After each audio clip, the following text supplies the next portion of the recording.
O'zbekistonda 15-iyun kuni havo harorati 42 daraja ko'tariladi. Assalomu alaykum aziz muxlis.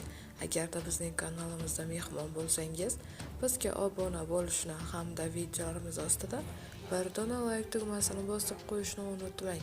O'zgidromet O'zbekistonda 15-iyun yakshanba kuni ob-havo qanday bo'lishi haqida ma'lumot berdi. Unga ko'ra, Toshkent shahrida havo biroz bulutli bo'ladi, vaqti bilan o'zgaruvchan bo'ladi. Yog'ingarchilik kutilmaydi.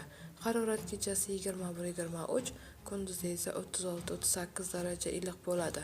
Qoraqalpog'iston Respublikasi hamda Xorazm viloyatida havo biroz bulutli bo'ladi, ba'zi joylarda o'zgaruvchan bo'ladi. Yog'ingarchilik kutilmaydi. Harorat kechasi 22-27 daraja, kunduzi esa 37-42 daraja iliq bo'ladi. Buxoro va Navoiy viloyatlarida havo biroz bulutli bo'ladi, o'zgaruvchan bo'ladi. Harorat kechasi 22-27 daraja, kunduzi esa 35-40 daraja iliq bo'ladi.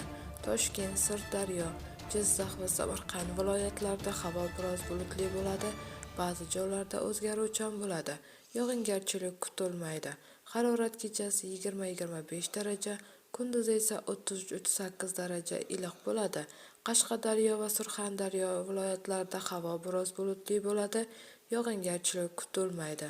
Harorat kechasi 22-27, kunduzi esa 35-40 daraja iliq bo'ladi. Andijon, Namangan va Farg'ona viloyatlarida havo biroz bulutli bo'ladi, ba'zi joylarda o'zgaruvchan bo'ladi. Harorat kechasi 18-23, kunduzi esa 33-38 daraja iliq bo'ladi. Bu xabarni barcha yaqinlarimizga jo'natib qo'yamiz hamda videomiz ostida bir dona like tugmasini bosishni unutmaymiz.